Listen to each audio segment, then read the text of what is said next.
Nagasasra Sabu Inten, halaman 851 sampai halaman 870. Tidak hanya Radite dan Anggoro yang meresapi kata-kata orang berjubah itu, juga Maeso Jenar dan Kebukanigoro mendengarkan kata demi kata dengan seksama, sehingga untuk sesaat mereka lupa pada kepentingan mereka sendiri. Sementara itu terdengar orang berjubah itu meneruskan, "Dan karena itulah agaknya aku datang kemari. Kalau pada saat-saat lampau tak sepantasnya orang-orang muda menyeret orang-orang tua ke dalam satu persoalan. Namun sekarang ternyata aku terseret kemari karena pokal anak-anak muda." Radite dan Anggoro terkejut mendengar kata-kata itu. Tanpa disengaja, mereka menoleh kepada Maeso Jenar dan Kebukanigoro yang masih duduk di samping mereka. Namun ketika didengarnya kata-kata orang berjubah itu, mereka pun mengangkat wajah mereka.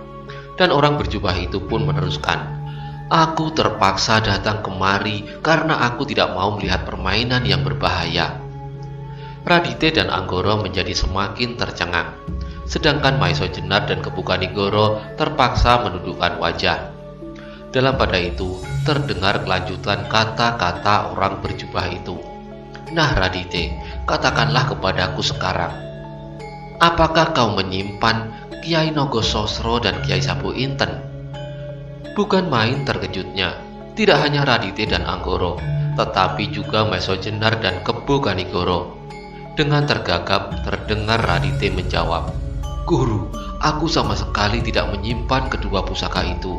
Seandainya demikian, buat apakah kiranya kedua pusaka itu bagiku?"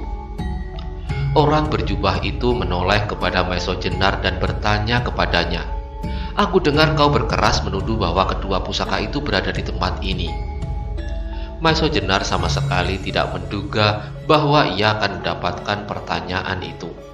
Karena itu dengan ragu-ragu ia menjawab, "Ya Tuan, memang aku menyangka bahwa kedua keris itu berada di sini." "Nah," jawab orang berjubah itu, "Radite dan Anggoro telah menjawab bahwa kedua pusaka itu tidak berada di tempat ini. Kau harus percaya, sebab sepengetahuanku, Radite dan Anggoro tidak pernah berbohong." Kembali Maeso Jenar kebingungan. Sesekali ia menoleh kepada Kebukanigoro, tetapi Kebukanigoro agaknya sedang berpikir. Karena itu akhirnya Maeso Jenar terpaksa menjawab, "Tuan, memang sebenarnya aku tidak ingin menemukan keris itu di sini." "Lalu apakah maksudmu sebenarnya?" desak orang berjubah itu. Sekali lagi Maeso Jenar ragu, sedangkan Radite dan Anggoro pun menjadi bingung. Ia tidak mengerti arah jawaban Maeso Jenar. Maeso Jenar sendiri yang mula-mula sudah merencanakan segala sesuatu dengan lengkap dan urut, namun di hadapan orang berjubah abu-abu itu, semuanya menjadi terpecah-pecah kembali. Seolah-olah ia kehilangan ingatan atas segala rencana yang telah disusunnya bersama Kebukanigoro. Meskipun demikian, satu hal yang dapat dijadikan pegangan, orang berjubah abu-abu itu kini sudah datang. Karena itu, ia tidak perlu berbelit-belit lagi. Dan ketika ia melihat Kebukanigoro mengangguk kecil, berkatalah Maeso Jenar, "Tuan yang berjubah abu-abu, kalau aku datang kemari dan memaksakan suatu perselisihan kepada Paman Radite dan Paman Anggoro, sebenarnya adalah karena Tuan. Sebab sejak semula aku pun sudah percaya bahwa kedua keris itu sama sekali tidak berada di tempat ini, tetapi berada pada seseorang yang sakti, yang mengenakan jubah abu-abu mirip dengan jubah yang pernah dan selalu dipakai oleh Pasingsingan." Radite dan Anggoro tersentak bersama-sama mendengar kata-kata itu. Mula-mula jantungnya berdebar-debar, tetapi kemudian jantung itu menjadi seolah-olah berhenti bekerja. Keringat dingin mulai membasahi punggungnya. Bagaimanapun mereka menyadari bahwa sementara ini mereka telah dipergunakan oleh Maeso Jenar untuk memancing kehadiran gurunya. Tetapi sebelum ia sempat berkata sesuatu, terdengarlah Maeso Jenar berkata kepada mereka, "Paman berdua, ampunkan kami. Kami sama sekali tidak bermaksud menyakiti hati Paman berdua. Apalagi sampai ada pertempuran yang sebenarnya antara hidup dan mati. Apa yang kami lakukan benar-benar suatu permainan yang berbahaya, namun penuh dengan tanggung jawab atas kedua pusaka yang hilang itu. Perasaan aneh menjalar dalam dada Raditya dan Anggoro. Bahkan kemudian mereka tidak tahu bagaimana seharusnya mereka menanggapi kejadian itu. Dalam keadaan yang demikian, terdengarlah orang berjubah itu tertawa lirih. Katanya, "Aku kagum kepada kecerdasanmu, Maiso Jenar. Rupanya kau pernah mendengar bahwa Raditya dan Anggoro adalah murid Pasingsingan. Kau pernah melihat bahwa orang yang membawa kedua keris itu pun berjubah abu-abu seperti Pasingsingan. Nah, kau yakin bahwa apabila kau bertempur melawan Raditya dan Anggoro, pastilah orang berjubah abu-abu itu datang melerai-mu. Tetapi bagaimana kalau aku berpendirian? Biarlah kau berdua dibinasakan oleh Raditya dan Anggoro." Hampir saja Maiso Jenar menjawab bahwa ia berusaha untuk tidak terbinasakan karena keseimbangan yang telah dicapainya setelah ia mesuraga. Sedangkan Kanigoro adalah seorang yang cukup sakti untuk mengimbangi Raditya. Tetapi niat itu diurungkan, karena dengan demikian, meskipun ia tidak bermaksud apa-apa, agaknya akan nampak bahwa ia menyombongkan dirinya. Dan karena beberapa saat Maiso Jenar tidak menjawab, orang berjubah abu-abu itu meneruskan, seolah-olah mengerti perasaan Maiso Jenar. "Atau kalau kalian merasa bahwa kesaktian kalian berimbang, bagaimanakah kalau seandainya aku tidak mengetahui apa yang terjadi di sini?" Karena perkataan itu, seolah-olah Maiso Jenar mendapat tuntunan untuk menjawabnya. "Tuan, aku yakin bahwa Tuan akan mengetahui apa yang akan terjadi di sini. Sebab kehadiran Tuan pada pertempuran di Gedangan, serta usaha Tuan untuk menyempurnakan tata nadi Aryo Saloko menunjukkan kepadaku bahwa Tuan selalu hadir di dalam saat-saat yang gawat. Sedangkan aku yakin pula bahwa Tuan tidak akan membiarkan salah satu pihak dari kita yang sedang bertempur menjadi binasa. Sebab Paman Raditya dan Paman Anggoro adalah murid-murid Tuan yang terpercaya. Meskipun akhirnya Tuan merasa perlu untuk menjauhinya, namun Tuan tidak akan tega sampai sejauh-jauhnya. Sebaliknya, apakah Tuan dapat melihat kami, aku dan Kakang Kepuganigoro binasa? Kenapa tidak?" Terdengar orang yang berjubah itu menyahut. Kalau demikian, tiba-tiba Kepuganigoro menyela, "Tuan pasti tidak akan melerai kami, membiarkan kami bertempur terus, dan apabila kami binasa, selesailah persoalan Tuan. Tetapi kalau kami menguasai keadaan, Tuan akan datang membantu Paman Raditya dan Paman Anggoro." Tetapi ternyata yang terjadi tidaklah demikian. "Kau yakin bahwa aku tidak akan berbuat demikian?" jawab orang berjubah abu-abu itu. "Bukankah kau masih berada di tempat ini, dan aku masih belum berbuat sesuatu? Nah, agaknya kau telah mempercepat tindakan-tindakan yang akan aku lakukan. Ketahuilah bahwa kau benar. Aku datang untuk membantu Raditya dan Anggoro membinasakan kalian berdua." Raditya dan Anggoro menjadi semakin bingung. Persoalan yang agaknya menjadi semakin berbelit-belit. Ia menjadi bertambah terkejut lagi ketika tiba-tiba Kepuganigoro tertawa. Tiba-tiba saja ia menemukan sifat-sifat yang sudah sangat dikenalnya pada orang berjubah abu-abu itu. Karena itu, tiba-tiba pula ia berkata hampir berteriak, "Nah, Tuan yang berjubah abu-abu, lakukanlah apa yang Tuan kehendaki. Namun, aku ingin meninggalkan pesan buat anakku Aryo Saloko di Padepokan Karangtumaritis." Orang berjubah abu-abu itu terdiam. Bahkan, tampak beberapa jengkal ia surut ke belakang. Namun kemudian ia berkata, "Aku tidak kenal Aryo Saloko dari Karangtumaritis. Kalau yang kau maksud adalah anak yang pernah aku tolong, memperbaiki tata nadinya, maka aku tidak ada hubungannya sama sekali dengan anak itu." Sekarang Maiso Jenar sudah tidak dapat menahan hatinya lagi. Karena itu, maka ia berteriak, "Nah Tuan, aku yakin bahwa Tuan tidak berani mengganggu kami, sebab di belakang kami berdiri seorang yang maha sakti pula seperti Tuan, yang bermukim di Gunung Karangtumaritis, bernama Panembahan Ismoyo. Seorang Panembahan yang sangat gemar mengumpulkan dan menyimpan hampir segala jenis topeng-topeng, serta pahatan kayu." Sekali lagi Raditya dan Anggoro terkejut. Bahkan seolah-olah darahnya mengalir semakin cepat. ketika ia mendengar Maison Jenar berkata bahwa seolah-olah menantang gurunya. Di samping itu ia menjadi heran pula bahwa ada orang lain yang disebut Mahasakti. Apalagi sampai gurunya tidak berani bertindak karena orang itu. Setelah perasaan mereka terguncang-guncang untuk kesekian kalinya, kembali Raditya dan Anggoro menjadi tercengang ketika tiba-tiba gurunya tertawa. Tertawa hampir terkekeh-kekeh. Dalam keadaan yang demikian semakin jelaslah betapa tua usia orang yang berjubah abu-abu itu. Katanya kemudian, "Maison Jenar, adakah orang yang kau sebut Mahasakti itu gurumu?" "Bukan," jawab Maison Jenar. "Tetapi Panembahan Ismoyo adalah seorang panembahan yang tak ada duanya di kolong langit ini.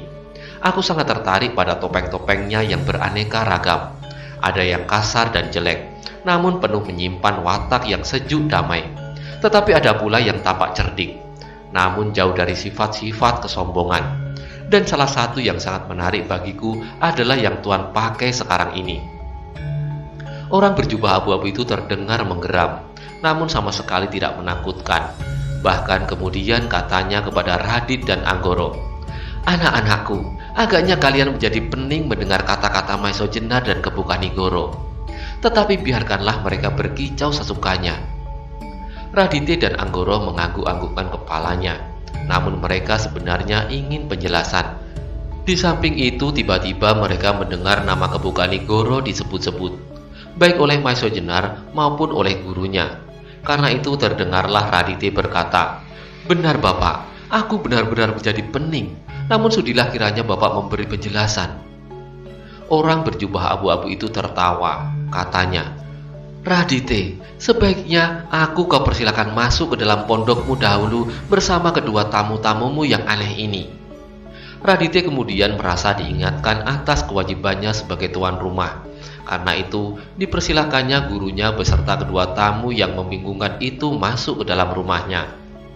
Setelah mereka duduk melingkari lampu minyak jarak di atas sebuah balai-balai yang besar, mulailah orang berjubah itu berkata, "Raditya dan Anggoro, kau kenal aku karena kau adalah murid-muridku yang seolah-olah telah merupakan bagian dari hidupnya sendiri. Tetapi kau melihat wajahku selalu tertutup oleh sebuah topeng yang kasar dan jelek, yang kemudian dipakai oleh umbaran. Dan karena itulah agaknya kau belum pernah melihat wajahku yang sebenarnya. Meskipun demikian, dengan wajah yang lain pun kau segera dapat mengenal aku pula. Demikian pula agaknya Kebu Kanigoro yang meskipun aku mengenakan pakaian yang belum pernah dilihatnya, namun karena pergaulan kami yang sudah lama, maka ia pun segera dapat mengenal aku pula. Sedangkan Maison Jenar akan segera mengenal aku karena perhitungan-perhitungan otaknya yang cemerlang. Sehingga karena vokalnya kau benar dapat dipancingnya malam ini, dan kalian adalah umpan-umpannya." Raditya dan Anggoro memang sudah merasakan hal itu. Namun peristiwa seterusnya adalah terlalu aneh baginya. Apalagi orang yang disebut Kanigoro, yang mula-mula menamakan dirinya Tumenggung Surojoyo itu pun telah banyak bergaul dengan gurunya. Apakah ia pun berguru pada orang yang dahulu bernama Pasingsingan itu? Tetapi kalau demikian, maka unsur-unsur pokok ilmu mereka pasti bersamaan. Sedangkan orang itu justru bersumber pada cabang perguruan Pengging. Dalam pada itu, orang yang berjubah abu-abu itu agaknya mengerti akan isi hati Raditya dan Anggoro. Karena itu ia meneruskan, "Satu-satunya cara bagi Maison Jenar untuk dapat bercakap-cakap dengan orang yang berjubah abu-abu ini, yang dilihatnya dengan mata kepala sendiri telah mengambil Nogo Sosro dan Sabu Inten dari Banyu Biru, adalah dengan cara ini: bertempur dengan murid-muridnya. Dengan demikian orang yang berjubah abu-abu ini pasti tidak hanya sekedar memperlihatkan diri untuk melerai atau memihak kepadanya saja, sebab lawan-lawannya adalah murid orang berjubah abu-abu itu sendiri." Tiba-tiba Raditya menggeser duduknya ke dekat Maison Jenar dan menepuk bahunya keras-keras sambil berkata, "Oh Ger, pandai benar kau buat hati orang tua kalang kabut. Hampir saja aku kehilangan pengamatan diri, sebab persoalan yang Angger berdua paksakan kepada kami adalah langsung menyinggung luka hati yang paling parah. Itulah sebabnya aku tak dapat menahan diri lagi. Maafkan kami, Paman. sela Kebu Kanigoro, sebab kami tahu betapa sabar dan alimnya paman berdua. Sehingga mula-mula kami menemui kesulitan untuk membuat paman berdua marah. Maka terpaksalah kami agak melampaui batas-batas kesopanan. Tetapi kami harap paman percaya bahwa bukanlah demikian maksud kami yang sebenarnya. Radite dan Anggoro mengangguk-anggukkan kepalanya. Kemudian bertanyalah ia, "Tetapi kenapa Angger menyinggung-nyinggung Kiai Nagasastra dan Kiai Sabo Inten?" "Sebab memang kedua keris itulah yang kami cari," jawab Kebu Kanigoro. "Dan terhadap orang yang kami harapkan hadir kemudian, kami menaruhkan harapan sepenuhnya atas kedua pusaka itu. Karena orang yang berjubah abu-abu itu pun tahu pasti bahwa kedua keris itu tidak berada di sini." Radite menarik nafas dalam-dalam, sedang Anggoro pun kemudian tertawa lirih. Katanya, "Alangkah bingungnya aku kemudian. Baru sekarang aku menjadi jelas. Alangkah bodohnya orang-orang tua ini yang hanya pantas untuk menjadi penunggu burung di sawah-sawah." Tetapi tiba-tiba Radite menyala. Siapakah sebenarnya Angger ini yang menamakan dirinya Tumenggung Surojoyo, namun yang kemudian disebut oleh Bopo Guru dengan nama Kebu Kanigoro? Orang berjubah abu-abu itu tersenyum. Katanya, itulah kesenangannya, membingungkan orang lain dengan nama-nama yang dibuatnya. Ia pernah menamakan diri Putut Karangjati waktu ia menemui Pandan Alas. Pandan Alas, ulang Radite dan Anggoro hampir berbareng. "Ki Ageng Pandan Alas dari Klurak." "Ya," jawab orang yang berjubah abu-abu itu. "Dan sekarang ia menamakan dirinya Tumenggung Surojoyo. Dan orang yang suka berganti nama itu tidak lain adalah seorang yang menganut ilmu perguruan pengging. Sebagaimana kau lihat Maiso Jenar pun memiliki nama yang aneh pula. Di Gedangan mula-mula ia dikenal bernama Manahan. Barangkali memang demikianlah kebiasaan anak-anak Ki Ageng Pengging Sepuh." "Aku sudah menduga," sela Radite, "bahwa Angger ini pasti seorang murid yang sempurna dari perguruan pengging." "Tidak saja murid," sahut orang berjubah abu-abu itu, "tetapi ia adalah anak Handayaningrat itu, dan bahkan adik seperguruannya." Radite dan Anggoro bersama-sama mengerutkan keningnya. Tahulah ia sekarang kenapa ia memiliki kesaktian yang mengagumkan, yang dapat mengimbangi ilmu yang dimiliki oleh Radite sendiri. Tetapi dalam pada itu terdengarlah Maiso Jenar berkata, "Tuan benar, memang anak-anak perguruan pengging suka berganti nama. Tetapi agaknya Tuan lupa bahwa seorang yang bernama Radite pernah bernama Pasingsingan dan pernah bernama Panileng. Seorang yang bernama Anggoro pun memiliki nama lain, yaitu Darbo. Tetapi lebih daripada itu, seorang lain yang pernah bernama pula Pasingsingan, yang ternyata memiliki nama yang lain, Panembahan Ismoyo." Bagaimanapun juga, orang berjubah abu-abu itu tergeser beberapa jengkang. Namun wajahnya yang pucat sama sekali tidak menunjukkan sesuatu perubahan. Sinar pelita yang menggapai-gapai dengan gelisahnya membuat bayangan-bayangan yang bergerak-gerak di dinding. Mendengar kata-kata Maiso Jenar itu, Panileng dan Darbo masih juga terkejut. Apakah sangkut paut antara Pasingsingan dengan Panembahan Ismoyo? Tiba-tiba, tampaklah orang berjubah abu-abu itu melepas ikat kepalanya. Dan karena itu tampaklah di bawah rambutnya yang telah memutih, suatu garis yang memisahkan antara kulit kepalanya dengan kulit wajahnya. "Sekarang aku tidak perlu bersembunyi-sembunyi lagi," bisiknya. "Sebab Maiso Jenar dan Kebu Kanigoro telah mengetahui semuanya dengan jelas. Dan bagiku sekarang sudah tidak ada gunanya lagi memiliki bermacam-macam nama dan kedudukan." Bersamaan dengan itu, terkelupaslah kulit yang tipis dari wajah orang berjubah abu-abu itu. Kulit kayu yang dipahatnya halus-halus menyerupai benar wajah seseorang. Terhadap topeng itu, tak seorang pun yang terkejut, apalagi Maiso Jenar, yang jauh sebelumnya telah mengenal bahwa orang berjubah abu-abu itu tidak memiliki wajah sewajarnya, melainkan mengenakan topeng. Dan topeng itu jauh berbeda dengan topeng yang pernah dipakainya pada saat ia bernama Pasingsingan. Dari balik topeng itu muncullah wajah orang berjubah abu-abu itu. Wajah seorang tua yang lunak damai. Meskipun berkerut-kerut, namun kesegaran masih memancar dari wajahnya.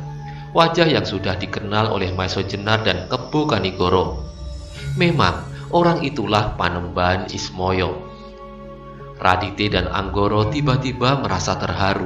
Terharu karena mereka berkesempatan mengenal wajah gurunya, wajah yang selama ini menjadi teka-teki. Bahkan mereka menduga bahwa seumur hidup mereka tidak akan pernah dan tidak akan sempat memandang wajah itu. Namun suatu hal yang mengejutkan mereka berdua, bahwa orang berjubah abu-abu itu tidaklah setua yang mereka duga. Umurnya tidak banyak terpaut banyak dengan umur mereka sendiri. Meskipun demikian, Radite dan Anggoro membungkukkan kepalanya sambil berkata dengan hormatnya, "Bopo Guru, aku merasa mendapatkan suatu kurnia juga tiada taranya, bahwa Bopo Guru telah berkenan memberi kesempatan kepada kami untuk lebih mengenal Bopo." Orang yang berjubah abu-abu yang pernah bernama Pasingsingan dan kemudian menjauhkan diri dari kesibukan dunia ramai di Bukit Karangtumaritis dan bernama Panembahan Ismoyo itu tersenyum. Semua permulaan akan ada akhirnya, hanya yang tidak bermula sajalah yang tidak akan berakhir, yaitu Tuhan Yang Maha Esa. Di hadapan kalian berempat, aku merasa seolah-olah aku telah mencapai segala cita-cita serta idamanku sejak aku menamakan diriku Pasingsingan. Ketika orang yang berjubah abu-abu dan menamakan dirinya Panembahan Ismoyo dalam bentuknya yang lain itu berhenti sejenak, suasana menjadi hening. Tak seorang pun yang berkata-kata. Mereka sedang terbenam dalam arus perasaan masing-masing. Mereka mencoba menghubung-hubungkan apa yang pernah terjadi atas orang berjubah abu-abu itu sehingga ia terpaksa mempergunakan topeng hampir seumur hidupnya. Sedangkan sebagai Panembahan Ismoyo, ia menyepi di sebuah bukit kecil dan menjauhkan diri dari pergaulan. Tetapi tak seorang pun yang berani bertanya. Mereka takut kalau ada hal-hal yang dapat menyinggung perasaannya. Namun tanpa mereka duga, orang itu berkata dengan sendirinya, "Mungkin apa yang terjadi atas diriku agak mengherankan, bertopeng seumur hidup dan menyepi hampir seumur hidup pula." Keterangan itu akan menarik bagi Radite dan Anggoro, bahkan juga bagi Maiso Jenar dan Kebo Kanigoro. Tetapi tiba-tiba orang berjubah abu-abu itu membelokkan percakapan kepada Maiso Jenar. "Maiso Jenar, sekarang kau sudah bertemu dengan orang yang berjubah abu-abu yang mengambil kedua keris Kiai Nagososro dan Kiai Sabu Inten dari Banyu Biru. Dan karena pengotak-atikmu bersama Kebo Kanigoro menghubung-hubungkan semua yang pernah kalian alami, akhirnya kalian mengambil kesimpulan bahwa orang yang berjubah abu-abu itulah Panembahan Ismoyo. Lalu apakah keperluanmu dengan aku?" Maiso Jenar menelan ludahnya beberapa kali. Mula-mula ia agak bimbang untuk langsung menyampaikan keperluannya. Tetapi ia yakin bahwa sebenarnya orang itu pun sudah mengerti pula. Karena itu ia mencoba mengelak. "Tuan, apakah aku masih perlu mengatakan keperluanku? Aku kira Tuan telah mengetahui selengkapnya." "Maiso Jenar," jawab orang berjubah itu, "lebih baik kau tidak mengira-ngira. Katakanlah dan aku akan menjadi jelas tanpa kira-kira lagi." Sekali lagi Maiso Jenar menelan ludahnya, lalu dengan suara yang parau ia menjawab, "Tuan, sebenarnya aku hanya ingin mengetahui di manakah keris-keris Kiai Nagososro dan Kiai Sabu Inten itu berada. Hanya itu," sahut orang berjubah itu. "Dan apabila Tuan berkenan, aku ingin menerima kedua pusaka itu kembali untuk menyelesaikan beberapa masalah antara aku dan Kakang Gajah Soro di satu pihak dan pemerintahan Demak di pihak lain." "Hanya itu? Hanya supaya kau dapat kembali ke istana dan Gajah Soro dapat dibebaskan?" "Tidak," jawab Maiso Jenar tergesa-gesa. "Bukan hanya itu. Tetapi aku tidak mau menyembunyikan pamrih itu supaya aku tidak menjadi penipu atas diri sendiri. Sebab apabila aku hanya mengatakan bahwa aku ingin mengembalikan kedua pusaka itu demi kelangsungan pemerintahan, maka aku telah menyembunyikan beberapa bagian darinya, yaitu pamrih pribadi." Orang berjubah abu-abu itu mengangguk-anggukkan kepalanya. Lalu jawabnya, "Kau memang jujur dan berterus terang, tetapi kau terlalu tergesa-gesa. Sudah beberapa kali aku isyaratkan kepadamu bahwa sekarang ini sedang ada pertentangan yang tajam terjadi di Demak. antara keturunan Sultan Trenggono dan keturunan Sekar Situlepen. Karena itu, kau masih harus menilai siapakah di antara mereka yang patut mendapat sifat kandel itu. Kalau kau muncul sekarang dengan pusaka-pusaka itu, maka akibatnya akan menjadi lebih parah lagi. Mereka menjadi semakin bernafsu dalam pertentangan-pertentangan yang akan timbul. Kedua pusaka itu akan merupakan penyebab pula, karena mereka merasa perlu untuk memilikinya.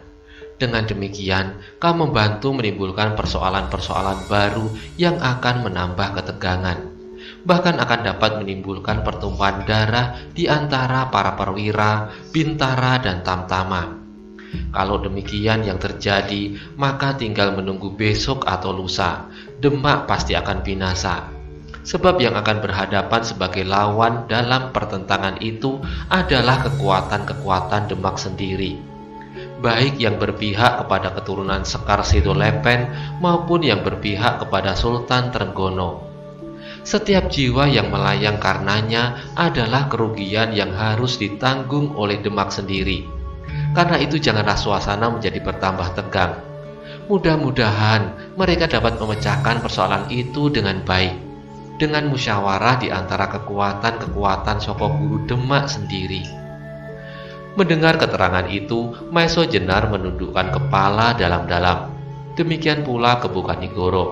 Sedang Radite dan Anggoro mendengarkan dengan penuh perhatian. Dengan demikian, orang berjubah abu-abu itu meneruskan, setiap orang Demak akan dapat mencurahkan tenaganya untuk kesejahteraan negeri, membangun tempat-tempat ibadah dan pendidikan, surau-surau dan langgar. Di samping itu, setiap prajurit Demak akan berkesempatan untuk menumpas habis golongan-golongan yang tidak senang melihat Demak menjadi bulat. Maka setelah itu akan terjalinlah kesatuan hati rakyat, ketentraman hidup dengan berbakti kepada Tuhan Yang Maha Esa tanpa mendapat gangguan dalam pangkuan tanah tumpah darah yang gemah ripah loh jinawi, toto titi tentrem kerto raharjo, tanpa bibit-bibit pertentangan yang ditaburkan di hari ini, yang akan tumbuh dan menjadi lebat di hari kemudian. Ketika orang berjubah abu-abu itu berhenti, terdengarlah kokok ayam bersahutan menyambut datangnya fajar. Fajar yang tidak akan dapat ditunda oleh siapapun. Ia akan datang apabila saatnya datang, biarpun ayam jantan tidak berkokok. Demikianlah kekuasaan Tuhan yang melampaui segenap kekuasaan yang ada. Maeso Jenar sadar akan ketergesaannya. Ia gak kurang dapat menanggapi setiap ajaran isyarat yang diberikan, baik oleh seorang yang berjubah abu-abu yang dijumpainya dahulu di jalannya yang hampir sesat dan kehilangan akal, maupun oleh orang itu juga dalam pakaiannya sebagai seorang panembahan. Namun demikian, masih saja ada beberapa hal yang belum dapat dipahami. Apakah dengan diketemukannya keris itu justru tidak dapat menghentikan persengketaan antara dua golongan besar itu? Tetapi di samping itu timbul pula pertanyaan-pertanyaan lebih lanjut di dalam dadanya, juga di dada Kebu Kanigoro dan kedua murid Pasingsingan itu. Demikian besar minat orang yang berjubah abu-abu itu terhadap persatuan dan kesatuan Demak, sehingga mustahil kalau ia tidak memiliki sangkut paut yang sangat rapat dengan kedua golongan itu. Meskipun demikian, meski berbagai pertanyaan bergulat di dalam dada setiap orang yang duduk di dalam lingkaran kecil itu, namun tak seorang pun yang menyatakannya. Agaknya orang yang berjubah abu-abu itu sudah merasa perlu untuk menyatakan dirinya tanpa satu pertanyaan pun. Dalam sesaat orang tua berjubah itu berdiam diri, memandangi setiap wajah dari keempat orang yang dengan penuh minat mendengarkan ceritanya. Dan ketika sambaran matanya hingga pada wajah Maeso Jenar, tertangkaplah banyak sekali persoalan yang ingin dikatakannya, namun tak sepatah kata pun yang terloncat dari mulutnya. Orang tua yang berjubah abu-abu itu agaknya dapat merasakan persoalan-persoalan itu. Karena itu, ia meneruskan, Maeso Jenar, seandainya salah seorang dari mereka memiliki kedua keris itu sekalipun, tidaklah dapat dianggap sebagai suatu jaminan bahwa persengketaan mereka akan mereda. Sebab dengan memiliki kedua keris itu tidaklah berarti bahwa ia mutlak dapat memegang pemerintahan di Demak, selama jiwa orang itu masih belum menjadi luluh dengan jiwa kedua keris itu. Apabila seseorang telah benar-benar dapat menguasai serta jiwa kedua keris itu luluh dalam dirinya, barulah ia mendapat sifat kandel yang sebenarnya. Selama masih ada jarak antara seseorang dengan keris itu, maka selama itu keris-keris yang keramat itu sama sekali tak akan berguna. Karena itulah, maka meskipun orang yang berjubah abu-abu sebagaimana kau lihat berhasil menyimpan kedua keris itu, seandainya ia ingin memegang tampuk pemerintahan Demak, hal itu tidak akan dapat dicapainya. Sebab jiwa keris itu tidak dapat luluh ke dalam dirinya. Juga orang-orang dari golongan hitam itu pun akan tidak mempunyai sesuatu arti apabila mereka memiliki kedua pusaka itu. Kembali orang tua itu berhenti. Di luar, cahaya matahari pagi telah memercik hinggap di dedaunan. Burung-burung dengan riangnya berkicau bersahutan. Demikianlah, padepokan yang sepi itu seolah-olah telah terbangun dari tidurnya. Namun, halaman-halaman rumah penduduk padepokan itu masih tampak sepi. Satu dua orang yang telah muncul dari ambang pintunya dengan tergesa-gesa pergi ke sungai, sedang yang lain dengan sibuknya menyalakan api untuk merebus air. Di sana-sini terdengar jeritan anak-anak kecil yang memanggil ibunya ketika mereka terbangun dari tidurnya yang nyenyak, seolah-olah mereka kecewa kehilangan mimpi yang segar. Dalam kecerahan pagi itu tampaklah orang-orang yang duduk di atas sebuah balai-balai besar di rumah Paniling masih belum berkisar dari tempatnya. Mereka masih dengan asiknya mendengarkan kisah dari orang tua yang berjubah abu-abu itu.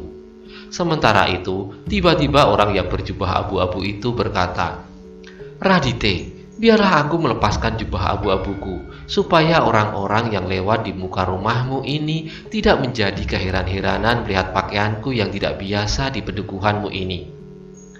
Dengan tergopoh-gopoh, Radite mempersilahkan orang tua itu masuk ke dalam sebuah ruangan untuk berganti pakaian. Untunglah bahwa hal itu segera dilakukan, sebab ketika matahari telah semakin naik di atas punggung-punggung perbukitan, tampaklah jalan-jalan pedukuhan itu mulai sibuk. Beberapa orang yang telah mulai turun ke sawah dengan binatang-binatang kesayangan mereka menjelang saat tanam padi. Demikianlah, ketika beberapa orang lewat di muka pondok di ujung pedukuhan itu, mereka melihat 2 ekor kuda tertambat di halaman. Karena itu teringatlah mereka bahwa kemarin mereka melihat dari celah-celah pintu mereka 2 orang berkuda lewat di jalan pedukuhan itu.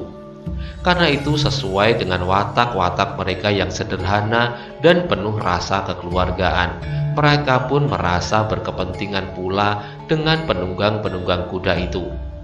Meskipun demikian, mereka terheran-heran pula ketika mereka melihat bekas-bekas tanaman yang terinjak-injak di halaman. Ketika beberapa orang menjenguk ke dalam rumah itu, dilihatnya beberapa orang duduk-duduk di atas balai-balai besar bersama-sama dengan Ki Paniling dan Ki Darba. Karena itu dengan ramahnya mereka menyambut kehadiran mereka. Dengan tergopoh-gopoh pula Paniling dan Darba mempersilahkan mereka masuk dan memperkenalkan mereka yang masih dapat mengenal Maiso Jenar. Karena itu terdengar suara orang itu, "Hei Kakang Paniling, bukankah ini kemenakanmu yang beberapa tahun yang lalu pernah datang kemari?" Ki Paniling tersenyum lebar, jawabnya, "Otakmu agaknya baik sekali. Ya, inilah kemenakanku yang beberapa tahun yang lalu pernah datang kemari."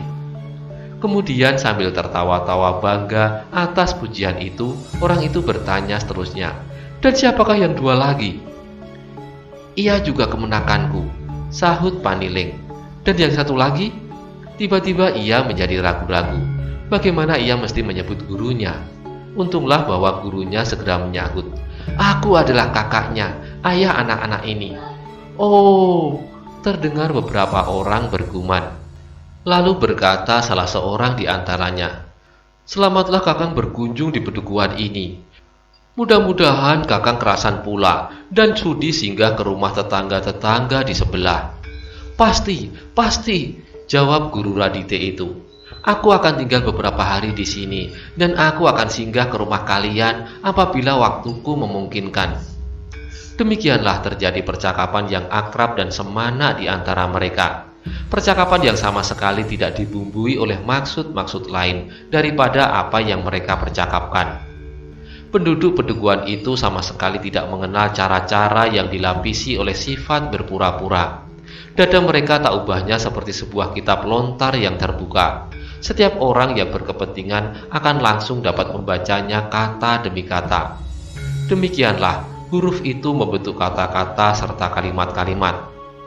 Demikianlah maksud serta isi dari kitab itu sebenarnya. Tetapi mereka tidak lama berada di tempat itu, karena sawah serta ladang mereka selalu menunggu uluran tangan dari para petani yang dengan setia dan tekun menggarapnya, tanpa banyak persoalan. Mereka bekerja untuk memetik hasilnya. Karena itu mereka sadar bahwa apabila mereka tidak bekerja, maka mereka pun akan kelaparan. Dengan demikian, mereka tidak pernah berpikir lain daripada kesejahteraan pedukuhan mereka tergantung atas kesanggupan serta kemauan mereka bekerja. Dan seandainya ada orang lain yang berbelas kasihan memberi kepada pedukuhan itu kesejahteraan yang melimpah-limpah, maka pastilah itu bukan hal yang sewajarnya. Pastilah dengan demikian mereka mempunyai pamrih. Setidak-tidaknya orang-orang dari pedukuhan itu akan terikat oleh suatu perasaan berhutang budi. Dan dengan demikian hilanglah sebagian, meskipun hanya sebagian kecil, kemerdekaan serta kedaulatan mereka atas diri sendiri. Karena itulah, maka mereka bekerja keras dengan penuh kegembiraan dan terima kasih. Terima kasih kepada Tuhan yang telah melimpahkan tenaga dan tanah garapan bagi mereka. Namun, ketika mereka meninggalkan halaman rumah itu, ada juga yang sempat bertanya, "Bapak Paniling, kenapakah tanaman-tanaman Bapak rusak bekas terinjak-injak?" Paniling agak bingung untuk menjawab pertanyaan itu, tetapi akhirnya diketemukan juga jawabannya. Semalam kuda tamu-tamuku itu lepas dari ikatannya. Terpaksalah kami beramai-ramai menangkapnya." Mereka percaya saja pada keterangan itu. Bahkan beberapa orang menjadi geli karenanya. Tetapi apabila mereka tahu apa yang sebenarnya terjadi, pastilah mereka mempunyai tanggapan yang akan sangat jauh berbeda. Demikianlah ketika para petani meninggalkan rumah Ki Paniling, kembali perhatian mereka tertuju kepada orang tua yang sekarang sudah tidak lagi mengenakan jubah abu-abu. Tetapi orang tua itu kini mengenakan baju lurik merah coklat serta ikat kepala yang kehijau-hijauan.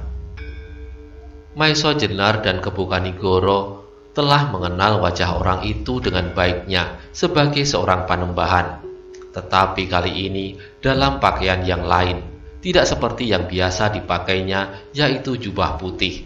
Tampaklah bahwa wajah itu menjadi semakin segar. Cahaya matanya tidak saja tampak dalam dan damai, seperti biasa, yang seolah-olah menjangkau jauh ke alam yang tidak kasat mata. Tetapi mata itu kini memancar dengan terangnya mencorot ke depan, ke masa yang akan datang, ke masa yang tidak terlalu jauh. Maka seolah-olah terjadilah suatu paduan antara masa depan yang dekat dengan masa yang tak teraba oleh panca indera. Ketika suara senda dan tawa para petani sudah hilang di kejauhan, orang tua itu agaknya merasa perlu untuk melanjutkan keterangannya. Karena itu, ia mulai berkata, "Anak-anakku sekalian, demikianlah tuah dari kedua keris yang sedang kau cari itu. Ia baru bermanfaat bagi pemiliknya apabila jika keris itu sudah luluh dalam dirinya. Pertandanya bahwa keris itu kehilangan kecemerlangannya. Ia kuningan, tetapi kedua keris itu menjadi tak ubahnya seperti besi biasa saja. Sama warnanya dengan sebuah pisau dapur saja.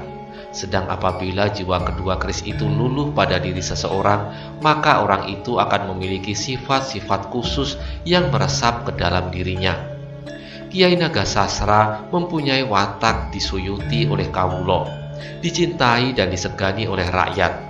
Dengan demikian, ia akan mencintai kasih Tuhan, peri kemanusiaan, memberi perlindungan kepada orang yang kehujanan dan kepanasan, memberi makanan kepada orang yang kelaparan, memberi pakaian kepada orang yang telanjang, memberi tuntunan bagi yang kehilangan jalan. Sedang Kiai Sabu Inten mempunyai watak seperti watak lautan, luas tanpa tepi, menampung segala arus sungai dari manapun datangnya, menerima dengan tadah banjir yang bagaimanapun besarnya. Namun gelombangnya dapat menunjukkan kedahsyatan dan kesediaan bergerak dan bahkan selalu bergerak. Watak yang demikianlah yang memungkinkan seseorang dapat menemukan yang belum pernah diketemukan. Dan karenanya lah kesejahteraan rakyat dapat dijamin, kesejahteraan lahir dan batin, memberi kesempatan kepada mereka untuk mengalirkan airnya yang ditampung dapat beriak dengan manisnya, namun dapat bergulung-gulung dengan dahsyatnya, seolah-olah lautan itu sedang mendidih. Orang tua itu berhenti sejenak. Ia memandang berkeliling, lalu melemparkan sorot matanya yang damai itu lewat lubang pintu dan jatuh di atas tanah berdebu di halaman. Sekali-kali ia menarik nafasnya dalam-dalam, seolah-olah ada sesuatu yang kurang pada tempatnya.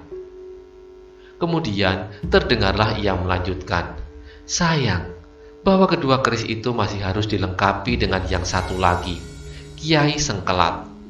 Keris itu pun sekarang sudah lenyap dari perbendaharaan istana. "Kiai Sengkelat?" sela Maisojenar hampir berteriak. Orang tua itu mengangguk. Jawabnya, "Ya, Kiai Sengkelat." Tidak saja keris-keris itu tidak mau luluh pada diri seseorang, tetapi keris-keris itu ternyata lolos dari tempat penyimpanannya. Padahal Sengkelat pun tidak kalah pentingnya. Ia memiliki watak yang lengkap dari watak seorang prajurit. Prajurit yang setia dan patuh akan kewajibannya, yang bekerja dan berjuang bukan untuk kepentingan diri, tetapi seorang prajurit akan berjuang untuk tanah tumpah darah serta rakyatnya, dengan penuh kejujuran dan tanpa pamrih, dalam lingkaran kebaktian dan cinta kasih yang maha agung. Suasana kemudian menjadi hening sepi, masing-masing tenggelam dalam angan-angan sendiri-sendiri. Maisojenar yang dengan bekerja keras dan mati-matian berusaha untuk menemukan Kiai Sabu Inten, bahkan usahanya itu belum dapat dikatakan berhasil sepenuhnya, tiba-tiba mendengar bahwa Kiai Sengkelat pun sedang lolos dari simpanannya. Sedang Kebukanigoro sebagai seorang keturunan Brawijaya menjadi sedih pula. Bagaimanapun juga ia masih selalu merindukan kebesaran yang pernah dicapai oleh Majapahit dahulu. Tiba-tiba terdengarlah Kebukanigoro bertanya, "Tuhan, tidak adakah hulu balang istana yang dapat berusaha untuk menemukan keris-keris itu?" Orang tua itu kemudian tersenyum. Jawabnya, "Tidak kurang banyaknya para prajurit Demak yang disebar ke segenap penjuru. Bukankah Maisojenar pernah juga bertemu dengan Gajah Alit dan Paningron? Juga bukankah Aryo Palindih pernah diutus ke Banyu Biru untuk menemukan keris-keris itu? Bahkan sampai sekarang pun masih banyak dari para perwira Demak yang berkeliaran mencari pusaka-pusaka itu."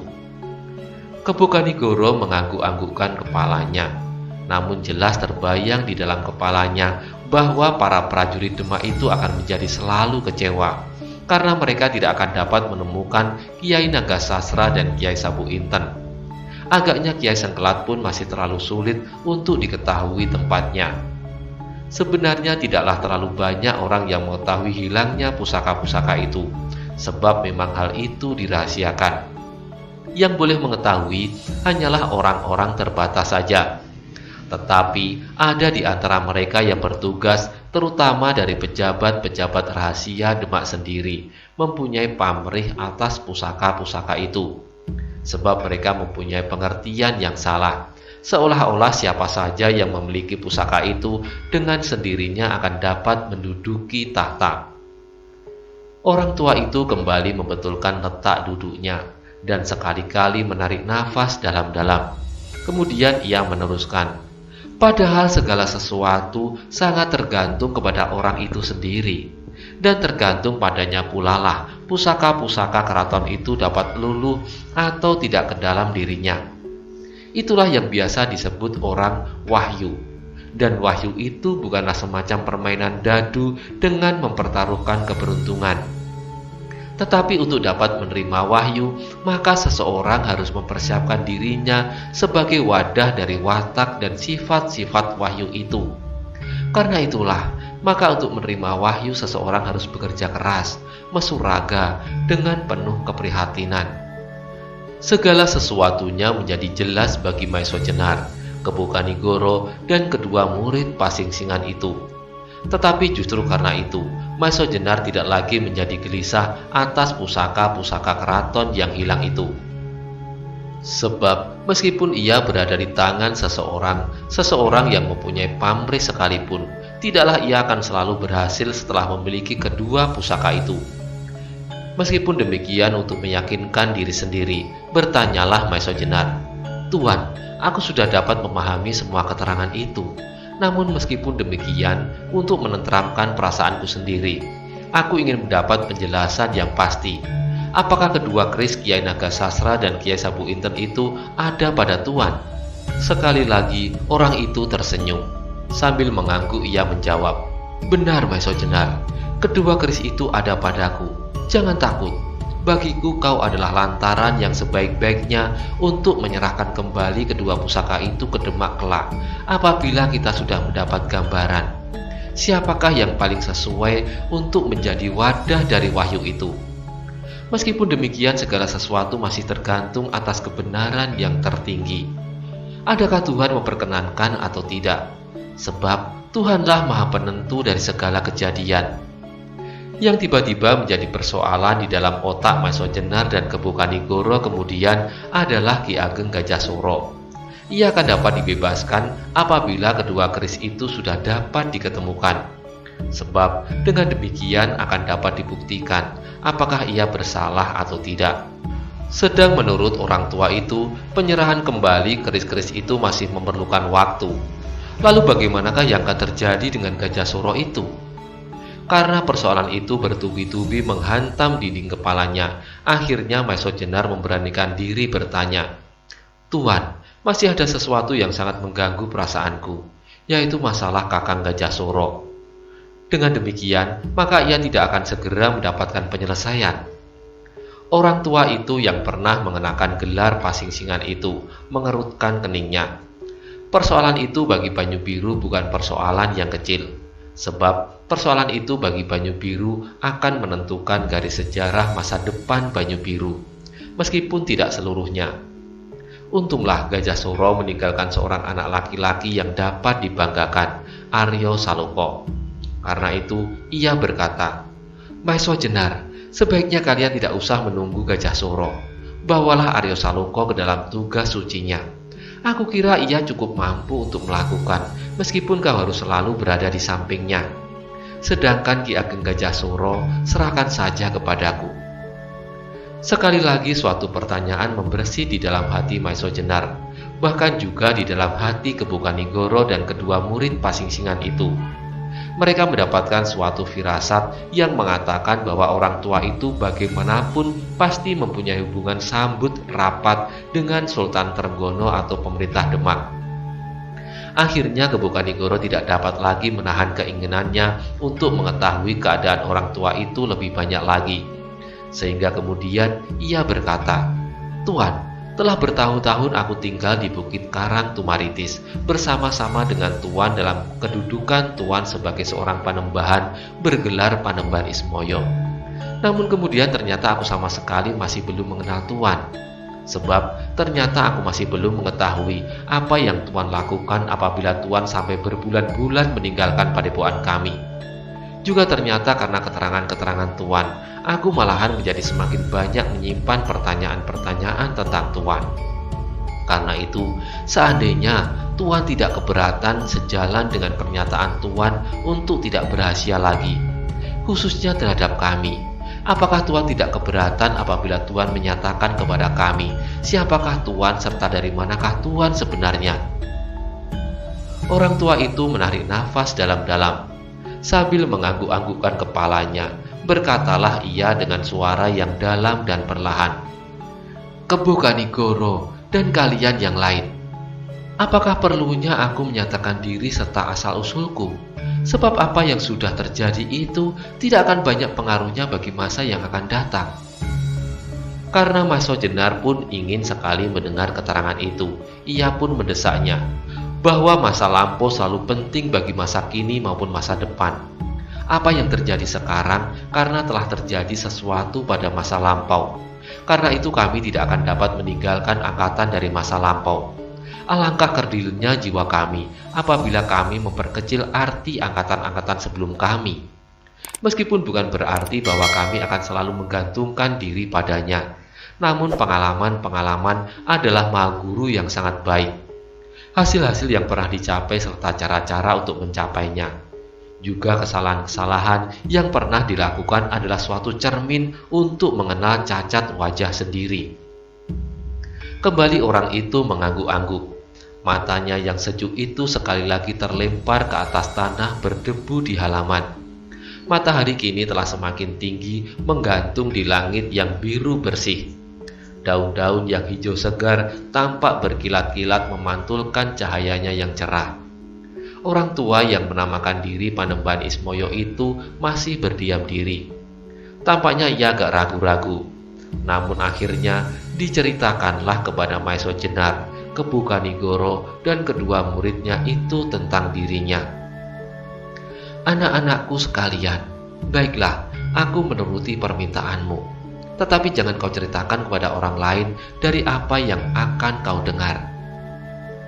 Ia berhenti sejenak untuk mendapat kesan bahwa mereka yang akan mendengarkan ceritanya benar-benar tidak akan mengatakan kepada orang lain. Sejenak kemudian ia meneruskan, "Yang mula-mula bolehkah ketahui, namaku yang sebenarnya yang diberikan oleh ayah dan ibuku adalah Buntara. Lengkapnya Raden Buntara." Mendengar nama itu, Maeso Jenar, Kebu Kanigoro, dan kedua muridnya bersama-sama tergerak hatinya. Bahkan tiba-tiba Kebu Kanigoro mengangkat wajahnya serta memandang orang tua itu tajam-tajam. Memandang segenap bagian tubuhnya, seolah-olah di dalamnya tersimpan sesuatu yang sangat menarik perhatiannya. Agaknya orang tua itu merasa betapa Kebu Kanigoro tertarik pada namanya.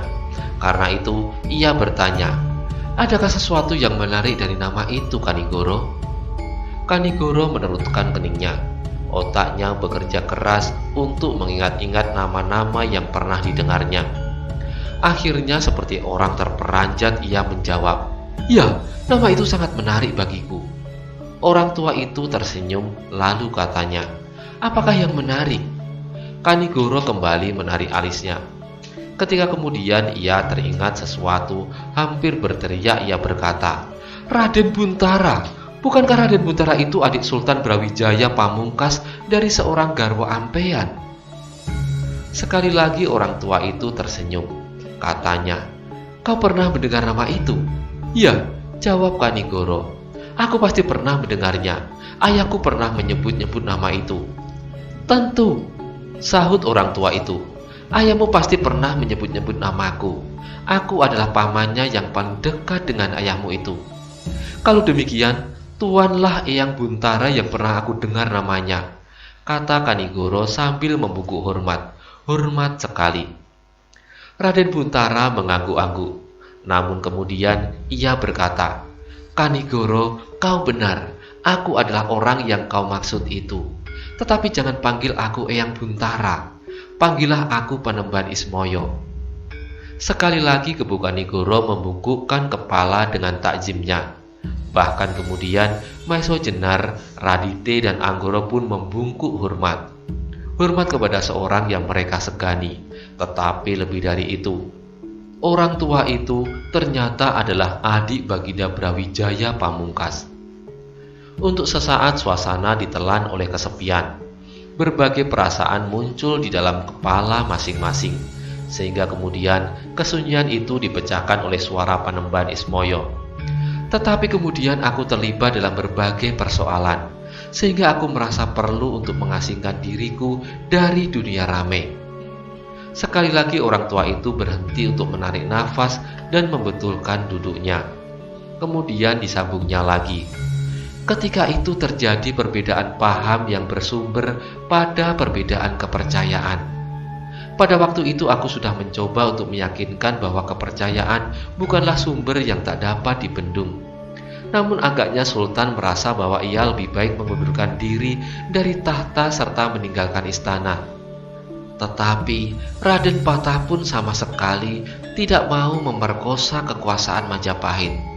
Karena itu sebelum Prabu Brawijaya itu menyerahkan kekuasaan, dan ternyata Prabu Brawijaya memberikan izin itu, meskipun ia sudah berada di perjalanan. Ketika Raden Patah kemudian memegang pimpinan kerajaan, dipindahkannya pusat kerajaan dari Majapahit ke Demak. Sehingga dengan demikian berakhirlah suatu rangkaian pemerintahan yang berpusat di Majapahit. Pada saat itu Prabu Brawijaya diiringi oleh beberapa orang pergi berkelana dari satu tempat ke tempat lain. Beliau berjalan menyusur pantai selatan menuju arah matahari terbenam. Akhirnya sampailah beliau ke daerah Bukit Seribu yang juga terkenal dengan nama Gunung Kidul.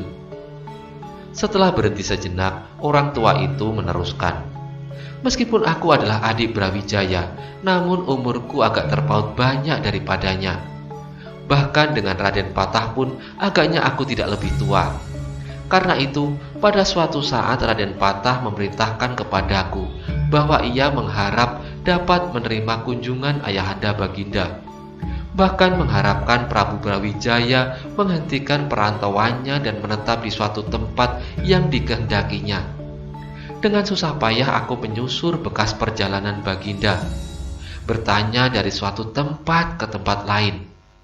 Dengan demikian, dapatlah banyak yang dilihat dan banyaklah yang dapat didengar tentang hidup dan penghidupan, tentang alam dan seluk-beluknya, untuk melengkapi pengetahuannya menjelang masa langgeng." Kembali orang tua itu meneruskan ceritanya. Tetapi terjadilah hal yang sama sekali tak terduga-duga. Seorang tumenggung yang ikut serta dalam rombongan Baginda merasa curiga atas kehadiranku. Tumenggung itu menyangka bahwa aku datang dengan pamrih.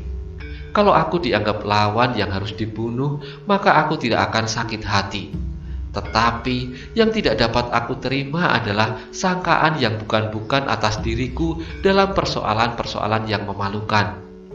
Ia menganggap bahwa aku sengaja mendekatkan diriku kepada Baginda untuk dapat mengetahui di mana kekayaan Baginda yang dibawa sebagai bekal perjalanan disimpan. Ia menuduh bahwa aku ingin memiliki harta kekayaan itu. Dan yang lebih parah lagi, ia mempergunakan istrinya yang ikut serta dalam perjalanan itu untuk memancing persoalan. Dengan susah payah aku selalu mencoba untuk menghindarkan diri dari setiap bentrokan yang mungkin timbul.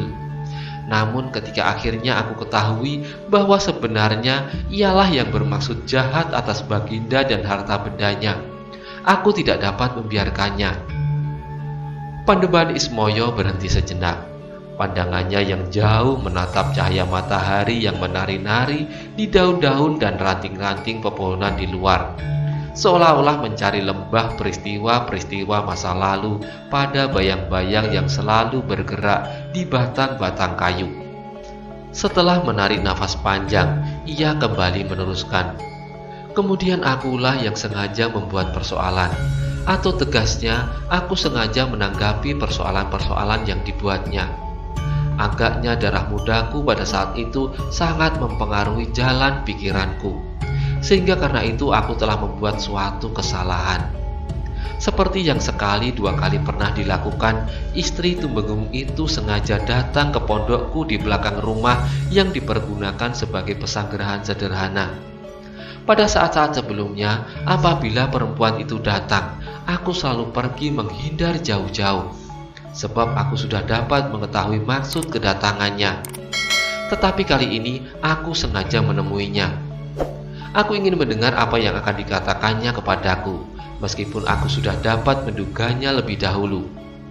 Ternyata dugaanku tidak jauh menyimpang. Perempuan itu mula-mula mencela suaminya, kemudian memuji-muji aku sebagai seorang pemuda yang gagah, tampan dan berani.